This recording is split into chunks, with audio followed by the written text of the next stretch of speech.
तो मेरा दिल इतने जोरों से धड़क रहा था कि I couldn't hear my own voice. I am for abolishment of death penalty. कुछ लोग ऐसे होते हैं जिन्होंने सोसाइटी का बहुत हार्म किया है, तो ऐसे लोगों को हटा देना ही क्या इंसाफ नहीं है? नहीं, बिल्कुल नहीं। जस्टिस सिलेक्शन का सिस्टम है आज, कॉलेजियम सिस्टम जैसे आया है, इसके ऊपर जस्टिस चंद्रू हैं मद्रास हाई कोर्ट, उन्होंने काफी कुछ टिप्पणी भी करी है, कुछ आर्टिकल भी लिखा है, और लोगों का भी कहना है कि इसमें कहीं ना कहीं नेपोटिज्म इन्वॉल्व है और शायद पॉलिटिकल इंटरफेरेंस भी इन्वॉल्व है। क्या ये होना चाहिए या ये नहीं होना चाहिए? जो उस समय भी जो करप्ट लोग आते थे, अभी भी करप्ट लोग आते हैं। नेपोटिज्म उस समय भी होता था, इस समय भी होता है। पॉलिटिशियंस की अकाउंटेबिलिटी, उनका वोट होता है, जुडिशरी की अकाउंटेबिलिटी कैसे होती है? ऐसा भी केस था जिसमें एक हस्बैंड के ऊपर आरोप था कि उसने अपनी वाइफ को जला दिया, तो उसके ऊपर भी आपने काफी नहीं ये इसमें अगर हम देख रहे हैं कि एविडेंस और वो सब निकल के आ रहा है, तो काफी हद तक पुलिस का रोल आता है इसमें, और पुलिस कई बार जेन्युइनली, कई बार इंटेंशनली एविडेंस के साथ गलती भी कर सकती है। तो इसमें बिल्कुल सही है। एक्चुअली जानते हैं लोग है ना, क्या जनरल लोग जो कि नहीं परिपक्व हैं, वो सोचते हैं कि कोई भी एक्विटल या कोई भी conviction has happened because of the जज, but fact is not that.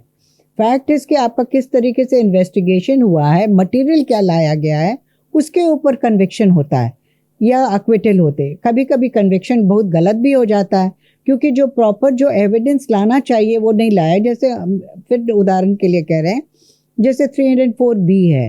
304B में है कि अगर किसी बहू का डेथ हो गया अननेचुरल सर्कमस्टांसेस में अपने ससुराल में, और कुछ दिन पहले तक उसका दहेज वगैरह मांगा जाता है, तो उसको है ना कि 304 माना जाएगा, 304B माना जाएगा।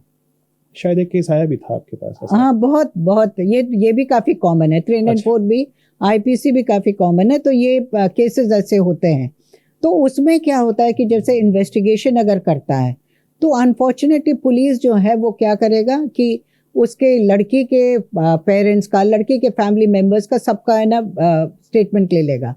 मगर मेरे समझ से ये बहुत इम्पोर्टेंट है कि लोकेलिटी का भी है ना क्या गवाही लेनी चाहिए।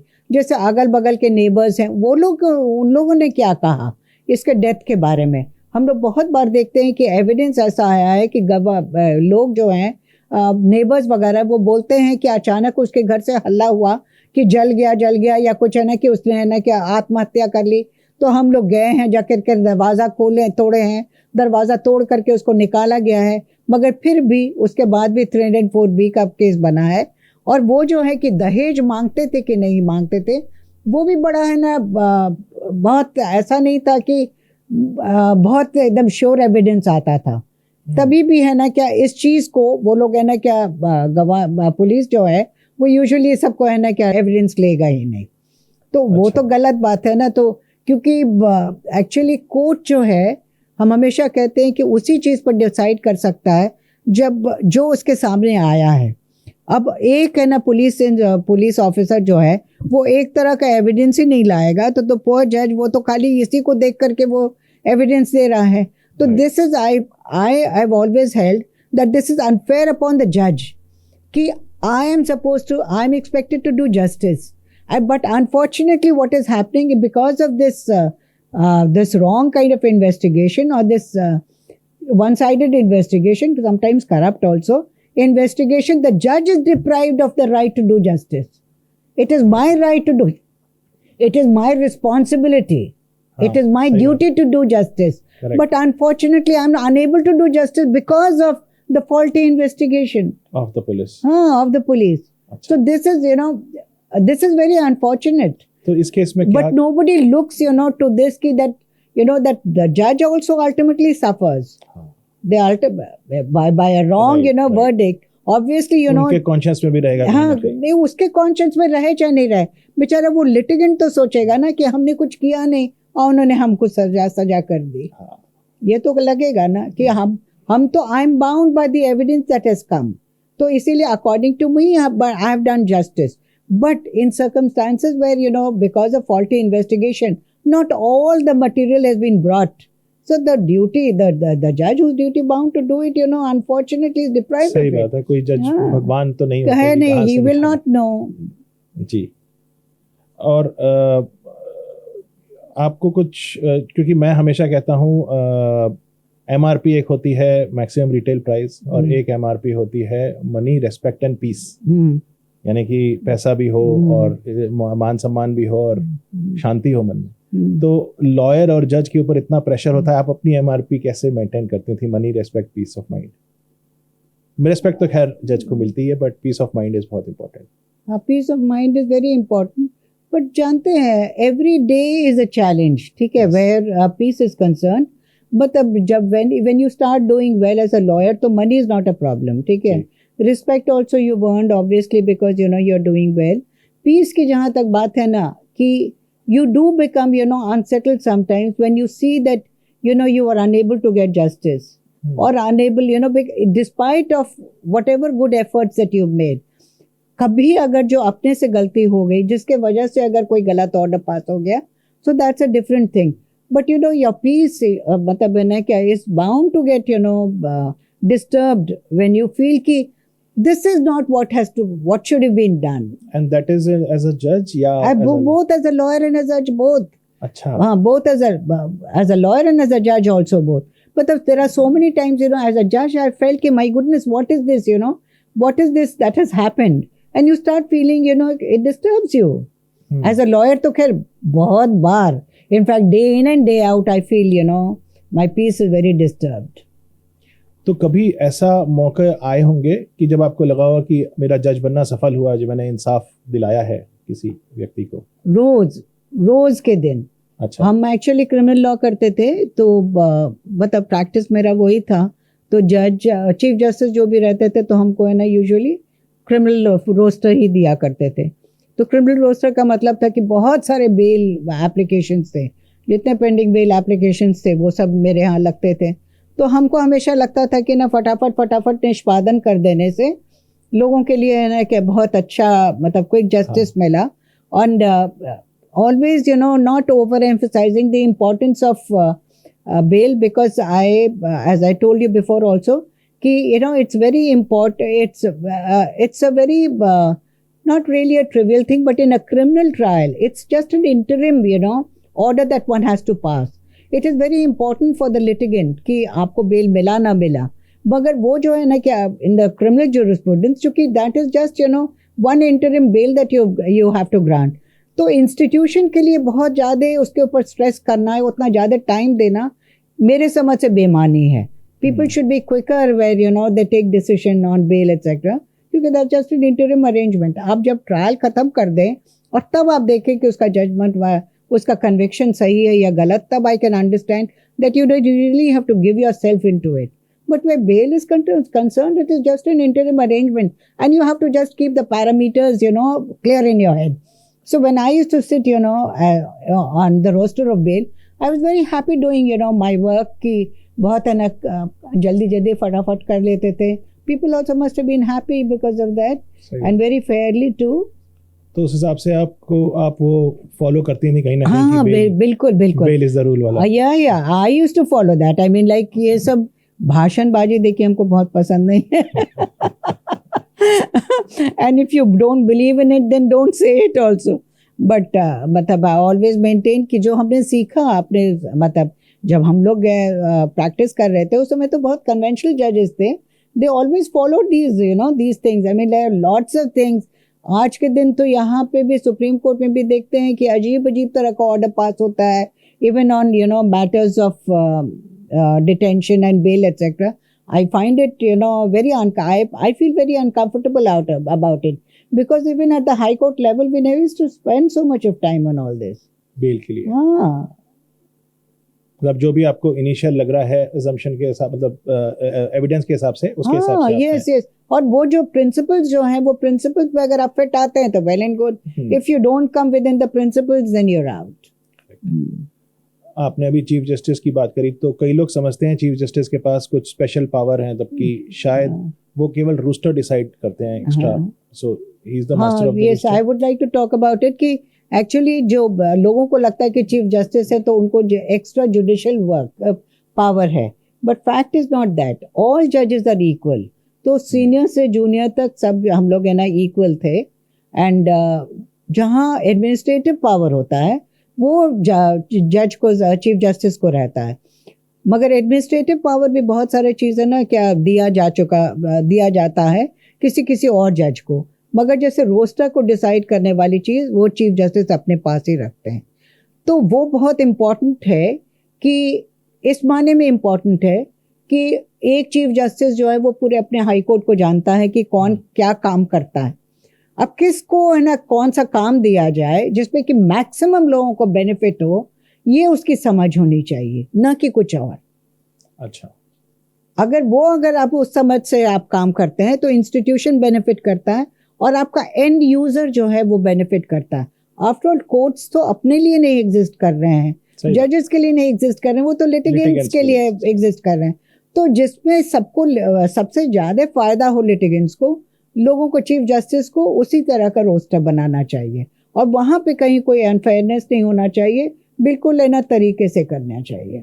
कई बार हमने देखा है कुछ कुछ केसेस में जजेस अपने आप को रिक्यूज कर लेते हैं। हाँ। उसका क्या रीजन है? हाँ, रिक्यूज करते हैं। जैसे कभी कभी ये भी होता है कि लोग है ना पैरवी कर देते हैं, कभी पैरवी करते हैं, कभी होता है कि आपने खुद ही काम किया हो उस केस में। अच्छा। हमने भी कोई केस में काम किया था तो हम नहीं सुनते थे उसको, तो ऐसा होता है। हाँ, हाँ।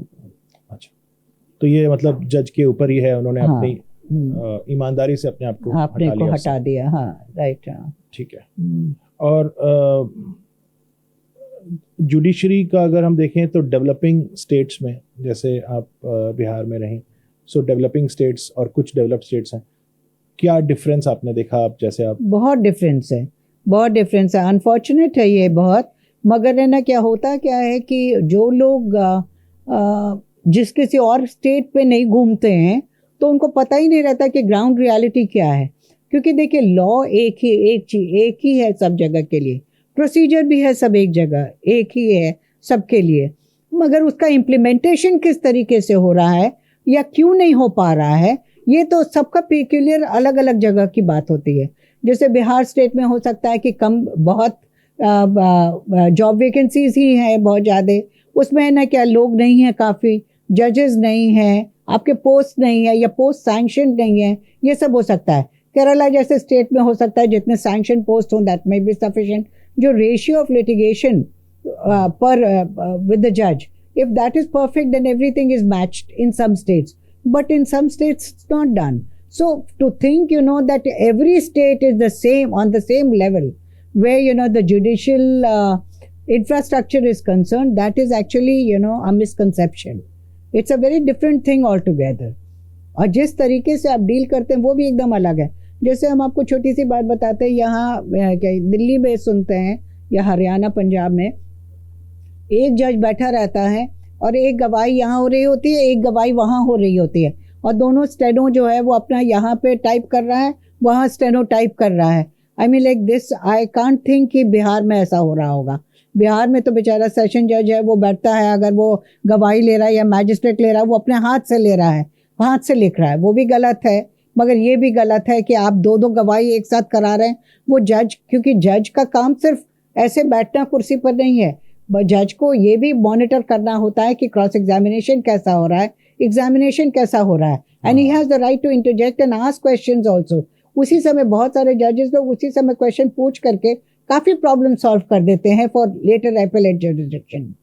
अच्छा, जो कि डेवलपिंग स्टेट्स में मिलता है देखने को। और कुछ नहीं, कुछ स्टेट्स में देखते हैं कि करते हैं लोग, मगर यहाँ पे तो ऐसे सुनते हैं जैसे जूनियर्स लोग जाते हैं, हम तो नहीं जाते हैं, जूनियर्स लोग जाते हैं तो मैजिस्ट्रेट वगैरह के यहाँ जाते हैं तो एक ही आदमी दो गवाही करा रहा है, पता नहीं कैसे ऐसे होता है।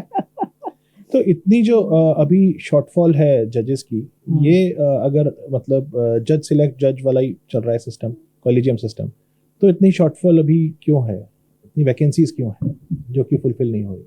नहीं, इट इज नॉट बिकॉज जजेस आर अपॉइंटिंग जजेस। द पॉइंट इज कि जितना स्ट्रीमलाइन करना चाहिए उतना स्ट्रीमलाइन लोग करते नहीं है। तो क्या अच्छे लॉयर नहीं है जो जज बनना चाहते हैं? काफी जजेस, नहीं ऐसी बात नहीं है। हम तो बिहार के बारे में ये कहेंगे कि मतलब है ना क्या जो भी अच्छा करते हैं दे श्योरली वांट टू बिकम जजेस, यू नो, अच्छा, बिकॉज ऐसा नहीं है कि बहुत फैंटास्टिकली आप अमाउंट अर्न कर रहे हैं कि आपको लगता है कि जज की तनख्वाह जो है वो बहुत कम है, ऐसा नहीं होता है। मगर प्रॉब्लम क्या है ना कि जो अपॉइंटमेंट का जो प्रोसेस जो शुरू होता है और वो जो अंत होता है उसमें बहुत समय लग जाता है, और ये जो है this becomes you know big detractor for most people. They think you know कि अपना क्यों हम अपना चैन छोड़ें इसमें कि वकालत कर रहे हैं, अब मेरा नाम चला गया, अब 1 साल तक आप वेट कर रहे हैं, ना वकालत में मन लग रहा है ना कुछ कर रहा है, आपकी प्रैक्टिस भी जा रही है, सब कोई कह रहे हैं कि अरे वो तो जज बन जाएगा, इसीलिए उसके पास ब्रीफ नहीं आ रहे हैं। तो ये सब प्रॉब्लम्स हैं जिसके वजह से if there was a quick decision you know on the appointment, then I think you know more people would want to be you know judges. और हाई कोर्ट जजेस को जैसे सबऑर्डिनेट को भी कई बार एडमिनिस्ट्रेटिवली मैनेज करना पड़ता है, तो आपके पास जो केस लोड है उससे कुछ आपको प्रेशर तो नहीं लगा कभी? नहीं, केस लोड तो नहीं। इनफैक्ट हमको तो मतलब I thought that it was a very important function, क्योंकि ये ना क्या बहुत सारे लोगों के दिमाग में ये आते हैं ना कि हम लोग जो ब्यूरोक्रेसी का जो है या हायरार्की की बात है कि जो पूरा ऊपर वाला जो है ना he has power over the other and after that you know he thinks that that's the only thing that he can do. He does not think in terms of this, you know, that he is supposed to be a paternal figure for, you know, for his subordinates. वो चीज़ जो खत्म हो जाती है ना उसके वजह से सब जगह प्रॉब्लम होता है। But when I was the administrative, you know, judge of any district and all that I made sure that my role was that of, you know, somebody who's, you know, a parent. And I was there to protect the law judiciary and ensure that, you know, the law judiciary is energized and works to the best of its capacity and honestly etc. You know कि importance क्या है, all that you know I kept telling them कि क्या क्यों करना चाहिए। कभी कभी काम करते करते आदमी थक जाता है, मगर ये सब जब सुनता है and you see that there is some recognition that people start working you know with a new enthusiasm. कुछ जैसे जजेस भी दो तरह के, एक लॉयर टर्न जजेस हैं, एक सर्विस जजेस जो हाई कोर्ट तक जाते हैं, तो इन दोनों में आपने क्या डिफरेंस महसूस किया? हाँ, एक तो जैसे हाई कोर्ट में जजेस का आपको मार्क डिफरेंस ये लगता है कि जो लेवल ऑफ कॉन्फिडेंस जो होता है बार के जजेस का that is certainly higher than the others because of not level of confidence in their learning, in their capability, not that. It is just that they are more comfortable in their own surroundings. So that level of confidence that I know my surroundings वाली बात जो होती है ना बार के जजेस में ज़्यादा होती है, मगर कैपेबिलिटी के बारे में मतलब अनमैच्ड, मतलब यू कांट से दैट जो एडमिनिस्ट्रेटिव जज होता है, ये जो लॉ जुडिशरी से आता है, he is any less capable. That's not true. In fact they are much more sound क्योंकि they have been trained to be judicial officers and that training you know that really helps or to be a good judge। तो बहुत मतलब है ना that is there। but unfortunately एक और चीज़ होती है कि by the time you become a high court judge तो वो ना tenure बहुत कम रह जाता है आपका। तो लगता है कि अरे अब तो हम अल्टीमेट हो गया है, अब क्या है, थोड़ा लोड लेड बैक हो गए हैं। सही बात है। एक मैंने सुना है कि चीफ जस्टिस के साथ में सीएम ने कुछ आर्म्स और हथियारों का कुछ कंट्रोल लाए थे, वो क्या था कुछ? हाँ, बिहार में एक्चुअली जानते हैं कुछ समय में एक चीफ जस्टिस आए थे और उस समय बिहार का लॉ एंड ऑर्डर काफ़ी सिचुएशन ख़राब हो गया था। तो चीफ मिनिस्टर और जुडिशल ऑफिसर्स लोग बैठे थे और उन लोग के जब मीटिंग की गई तो एक इनपुट बहुत इम्पोर्टेंट मिला कि जितने आर्म्स एक्ट केसेस जितने हैं, आर्म्स एक्ट के केसेस हैं जिसमें कि यंग लड़के लोग या थोड़ा सा वेवर्ड बॉयज़ हैं या कोई भी, उन लोग है ना आर्म्स लेके घूमते रहते हैं, तो and they are the ones who graduate you know to bigger crimes. So this is the initiation of you know of these boys into the criminal world. तो the chief justice with whatever inputs that he got, he gave a proposal you know to the chief minister that you put some special judges to try only arms act and that stress should be there। तो मतलब इन दोनों के तालमेल से ऐसा हुआ कि they were magistrates who were specifically appointed you know to do arms act cases और उसको फास्ट ट्रैक किया। जब फास्ट ट्रैक किया तो क्या हुआ कि तुरंत में चाहे कन्विक्शन, अगर कन्विक्शन होना है तो कन्विक्शन हो गया। तो लोगों के बीच में एक तरह की ये चीज़ हुई कि it's not easy to get away with crime. और जो लोग है ना आर्म्स एक्ट वगैरह लेकर के जाते हैं, जेल में चले जाते हैं, देन दे जिस तरह के उन लोग को भी मिलती है कंपनी, तो हो ही जाता है, सहभागी जैसे मिलते हैं तो you know they learn a lot of उल्टा सीधा चीज एंड ऑल। तो ये भी खत्म हो गया। अच्छा, जल्दी जल्दी करने से कन्विक्शन अगर हो गया तो उन लोग में भी डर हो गया कि अरे बाप रे, मतलब कन्विक्शन भी हो सकता है, ऐसा नहीं है कि हम एकदम छुट्टे हैं कि अच्छा घूम सकते हैं, कुछ भी कर सकते हैं। तो उससे मतलब काफी फर्क आया उसके हाँ, बाद? फर्क पड़ा। आपको कभी पॉलिटिकल इंटरफेरेंस का सामना करना पड़ा क्या? नहीं, कभी भी नहीं। कभी नहीं? कभी भी नहीं। ठीक है। जो इतनी अगर पेंडेंसी होती है केसेस में और आपके ऊपर भी काफी दबाव रहता है कि जल्दी खत्म करें, तो इससे आपका कभी पीस ऑफ माइंड परेशान होता था। इसलिए होता था क्योंकि कभी कभी है ना क्या लगता था कि जैसे क्यों इतना हो रहा है। रोस्टर के बारे में हम लोगों ने बात किया तो हमको यूजुअली क्रिमिनल का रोस्टर मिलता था। तो जैसे बेल है, क्वॉशिंग है, रिवीजन है, क्रिमिनल अपील है, ये सब है। तो हम रियलाइज़ किए कि दो तरह का क्रिमिनल रिवीजन होता है। एक रिवीजन होता है जिसमें कि कन्विक्शन हो करके उसके खिलाफ है ना क्या यहाँ पे रिवीजन फाइल किया या एक्विटल के खिलाफ रिवीजन फाइल हुआ। अब बहुत पुराना केसेस था जो कि चढ़ता ही नहीं था लिस्ट पे। तो हमने है ना क्या तो फिर अपने ऑफिस को बुलाया, जो भी इंचार्ज थे वो रिवीजन के डिपार्टमेंट के हेड थे, तो उनको बुला करके हमने कहा कि हम कोई क्वेश्चन आपसे नहीं पूछेंगे कि आपने पुराना केस क्यों लगाया, क्यों नहीं लगाया। आप सिर्फ एक काम कीजिए, कि जितने केसेस आप लगा सकते हैं आप उसको लगवा दीजिए, एक under a certain heading for orders करके हमने लगवाया उसको। तो वो लोग भी मान गए। जब पता चला कि हम कुछ एक्शन नहीं लेंगे उनके खिलाफ, तो पुराना फाइल सब भी उन्होंने लगाया। जब पुराना लगाया तो फिर लॉयर्स भी कोई नहीं आते हैं। अब 20 साल 25 साल पुराना केस में कौन इंटरेस्टेड होगा, कोई न लिटिगेंट इंटरेस्टेड है ना वकील इंटरेस्टेड है। जिसमें भी आते थे तो हम देखते थे कि लोअर कोर्ट रिकॉर्ड्स नहीं आए। अब लोअर कोर्ट रिकॉर्ड्स नहीं आए, उसके वजह से वो हेल्ड अप है। तो हम वकील साहब से पूछते थे कि आप इसमें है ना प्रोवाइड कर दीजिएगा हमको रिकॉर्ड्स जो रहेगा। तो वो बोलते थे कि हाँ ठीक है। तो फिर वो कंसेंट लेकर के हमने एक ही साथ बहुत सारे केसेस को फिर हियरिंग में डलवा दिया।